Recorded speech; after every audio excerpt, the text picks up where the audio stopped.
Shalom, saudara dan saudari yang saya kasihi dalam Kristus. Selamat bertemu kembali di dalam pelajaran online kita pada hari ini. Tajuk pelajaran yang saya ingin bawakan kepada saudara yaitu Henok bergaul dengan Allah. Nah, di dalam Kejadian ayat pasal 5 ayat 22 hingga 23 mengatakan, selepas kelahiran Metusela, Henok hidup akrab dengan Allah selama 300 tahun. Dan dia masih dikurnia anak-anak lelaki serta perempuan yang lain. Jadi Henok hidup selama 365 tahun. Henok hidup akrab dengan Allah. Dan sesudah itu, gaiblah Henok karena Allah membawanya pergi. Saudara, pada zaman Henok, manusia hidup jahat di mata Tuhan. Kejahatan manusia di zaman Henok adalah sama dengan zaman kita sekarang ini. Tetapi Henok mampu hidup terang di tengah-tengah kejahatan itu. Seperti mana penan inspirasi mengatakan, tetapi melalui doa dan persekutuan dengan Tuhan, Henok mampu melepaskan diri dari segala nafsu dan kerosakan dunia ini. Kita hidup dalam bahaya pada akhir zaman ini. Dan kita harus menerima kekuatan dari sumber yang sama, yaitu Tuhan. Dan kita juga harus berpisah dari dunia dan hidup mengikut teladan Henok yang setia. Saudara, apa yang membentuk tabiat Henok sehingga ia hidup akrab dengan Tuhan?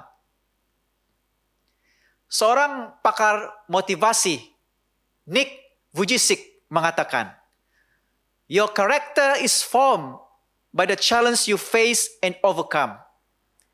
Perwatakan Anda dibentuk oleh cabaran yang Anda hadapi dan atasi. Tetapi apakah itu tabiat dan bagaimana membentuknya? Untuk mengetahui bagaimana membentuk tabiat yang suci, maka kita harus mengetahui terlebih dahulu apa itu tabiat. Dalam bahasa Inggris disebut karakter, yang diterjemahkan watak atau sifat. Dapatkah sikap atau watak seseorang itu diubah? Dari mana asalnya atau wujudnya sifat atau watak itu? Bagi manusia amat mustahil untuk mengubah wataknya, dan itu hanya dapat diubah melalui kuasa Tuhan. Perubahan tabiat seseorang adalah satu mukjizat yang terbesar yang dialami oleh manusia. Itulah yang kita sebut sebagai pertobatan, atau Alkitab menyebutnya sebagai lahir kembali. Nah, Roh Nubuat menjelaskan apa itu tabiat dan bagaimana mengubah tabiat agar bersih, suci, dan tidak bercacat celah. Saudara, tindakan yang berulang-ulang seringkali membentuk suatu sikap, dan sikap itulah yang membentuk tabiat. Tabiat adalah perlakuan yang berulang-ulang dari perbuatan yang akhirnya menjadi satu kebiasaan.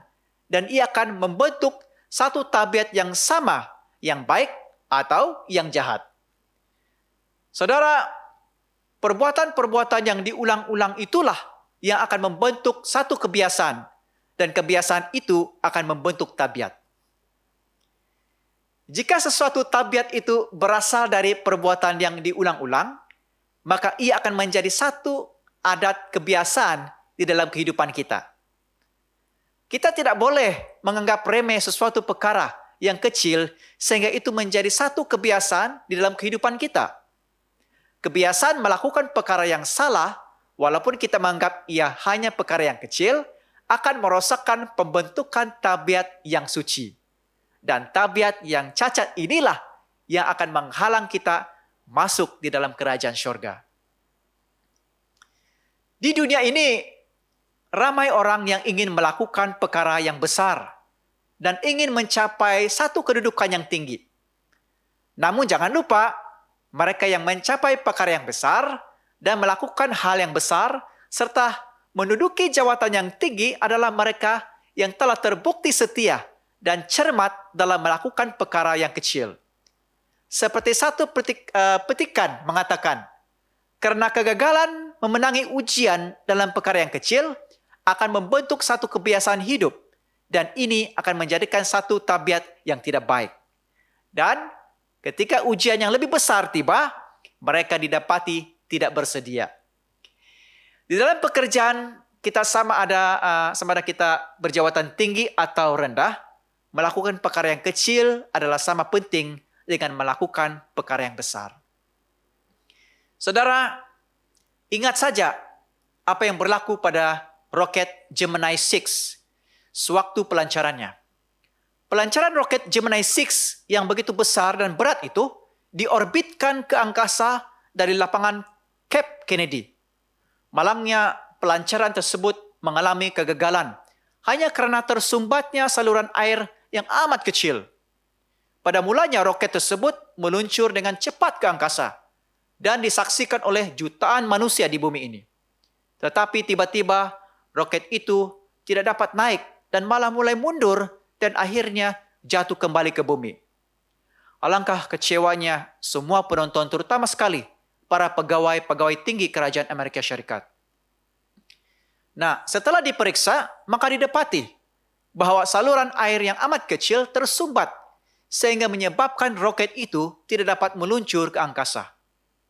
Hal yang sama boleh terjadi bagi kita yang akan dilancarkan ke syurga. Gagal karena tidak setia dalam perkara yang kecil. Untuk dapat memiliki tabiat yang tak bercacat, maka kita harus benar-benar memperhatikan semua perkara biasa, walaupun kecil, yang kita anggap remeh, yang sering kita lakukan setiap hari. Padahal, saudara, itulah salah satu rahasia pembentukan tabiat yang benar, yang suci dalam kuasa Roh Kudus. Dan itulah juga pergumulan dan peperangan yang terbesar dalam mengalahkan musuh, yaitu diri kita sendiri dengan segala keinginannya.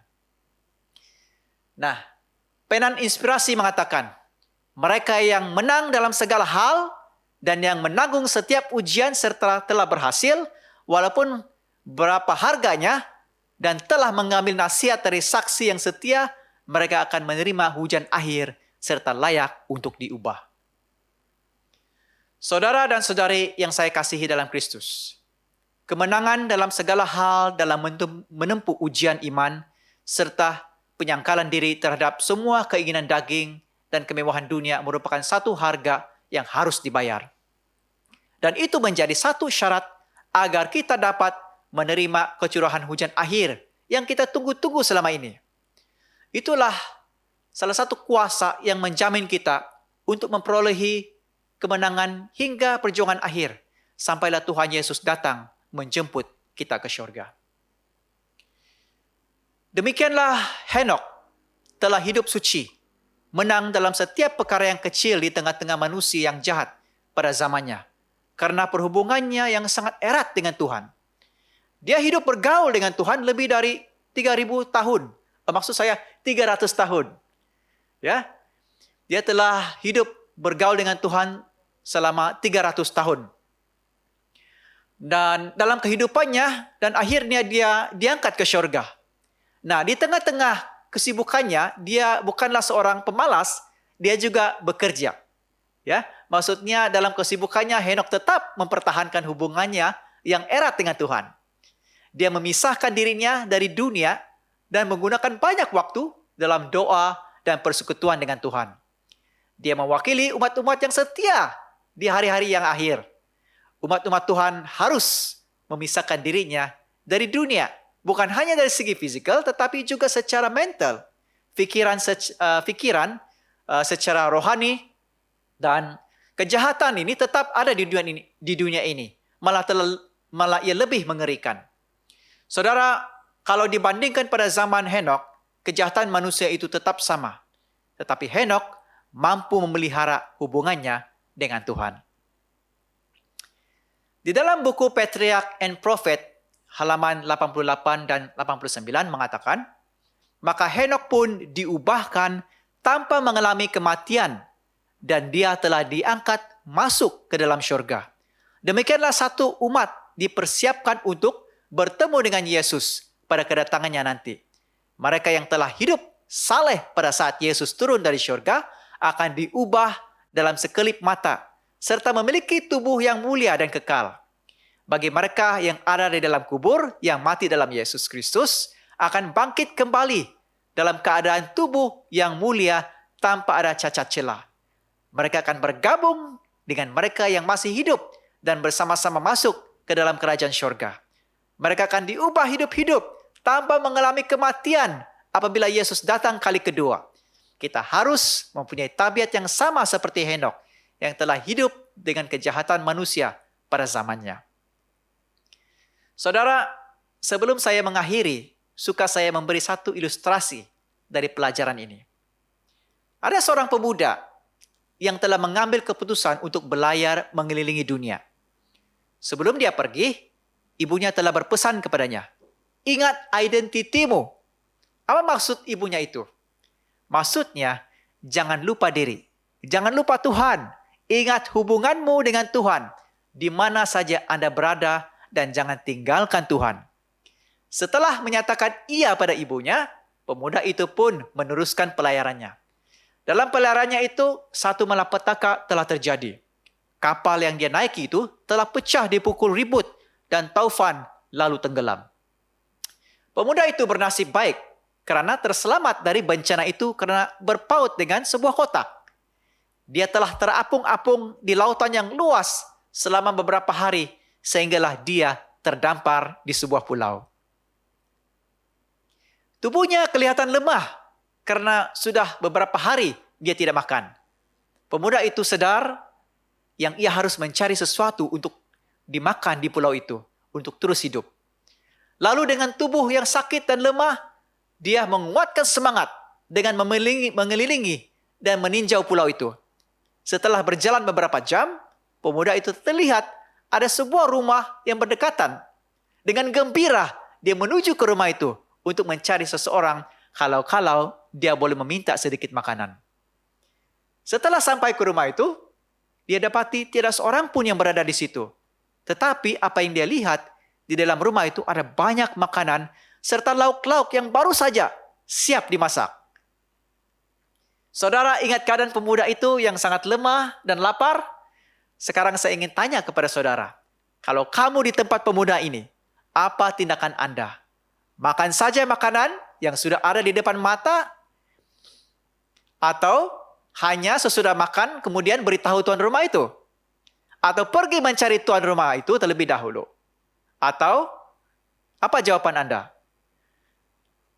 Saudara, pemuda ini teringat pesan ibunya. Dia ingat identitinya. Dia ingat hubungannya dengan Tuhan. Selama ini dia telah belajar bergantung sepenuhnya pada Tuhan. Dia teringat di dalam firman Tuhan mengatakan, "Seek ye first the kingdom of God and His righteousness, and all these things will be added unto you." Carilah dahulu kerajaan Allah. Mengapa dalam firman Tuhan mengatakan, carilah dahulu kerajaan Allah? Sebab di dalam kerajaan Allah yang kekal ini, dipenuhi dengan damai dan sukacita. Dipenuhi dengan kebenaran dan kasih. Kita tinggal di dunia ini yang penuh dengan tipu muslihat dan segala hawa nafsu dunia. Tetapi Tuhan berjanji akan menambahkan damai dan sukacita kalau kita hidup dalam firman dan kasih-Nya. Maka itu saudara, pemuda ini bertekad untuk mencari tuan rumah itu untuk meminta sedikit makanan. Dalam pikirannya, biar mati lapar kebuluran daripada mati berbuat dosa. Kebetulan pemuda itu melihat dari jauh ada orang sedang mengusahakan kebunnya.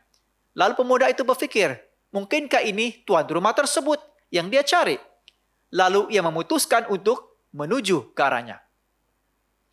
Nah, apabila pemuda itu tiba dan bertemu dengan orang itu, ternyata orang itu adalah tuan rumah tersebut. Dan ia menceritakan segala apa yang telah terjadi. Tuan rumah itu berkata, "Sungguh malang dengan apa yang menimpa kepadamu. Mari, kebetulan hari ini kami akan merayakan hari jadi anak kami. Dan ada banyak makanan yang kamu boleh makan. Bersukarialah dengan kami. Sesudah itu beristirahatlah di rumah kami selama yang kamu mahu. Sehinggalah ada kapal yang akan tiba membawa kamu pulang." Nah saudara, lihat. Kalau saja pemuda itu mencuri atau mengambil makanan itu tanpa pengetahuan tuan rumah itu, apa yang akan berlaku? Mari kita pikirkan bersama. Saudara, Biarlah kita menjadi terang kepada orang lain. Di dalam buku 1 Tesalonika 5 ayat 5 mengatakan, kamu semua anak cahaya, anak siang. Kita bukanlah makhluk malam atau kegelapan. Adalah merupakan hak istimewa bagi kita untuk berdiri dengan terang, memancarkan sinar surga. Demikianlah Henokh, hidup bersama Tuhan, dan tidak mudah bagi Henokh untuk menjalani kehidupan yang benar, seperti kita juga pada masa ini. Pada zaman ini, dunia tidak dapat menampung pertumbuhan kesucian dan kasih kurnia-Nya. Maka itulah sebabnya Tuhan mengangkat Henokh, karena kesuciannya tidak layak bagi dunia ini. Saudara, marilah kita hidup bergaul dengan Tuhan. Marilah kita kerap mempelajari firman-Nya, berdoa setiap waktu, bekerja untuk memuliakannya, dan dengan setia melakukan walaupun perkara kecil. Maka tabiat kita akan diubah menjadi seperti tabiat Yesus. Semoga pelajaran ini akan memberi kekuatan bagi kita semua untuk tetap beriman padanya. Tuhan memberkati kita semua. Mari kita berdoa. Ya Bapa kami di syurga, terima kasih sekali lagi oleh karena kebaikan-Mu. Engkau telah membentuk tabiat kami menjadi seperti tabiat Henokh yang sentiasa tetap setia kepadamu. Walaupun keadaan dunia ini penuh dengan cabaran, penuh dengan hawa nafsu, penuh dengan kejahatan. Engkau telah membentuk kami Tuhan. Dan biarlah pembentukan tabiat kami ini sentiasa dipancarkan kepada mereka yang memerlukannya. Sehinggalah kedatangan-Mu yang kedua kali. Terima kasih Bapa, oleh karena kebaikan-Mu, kami serahkan semua ini di dalam nama Yesus yang telah menjadi penebus dan juru selamat kami. Amen.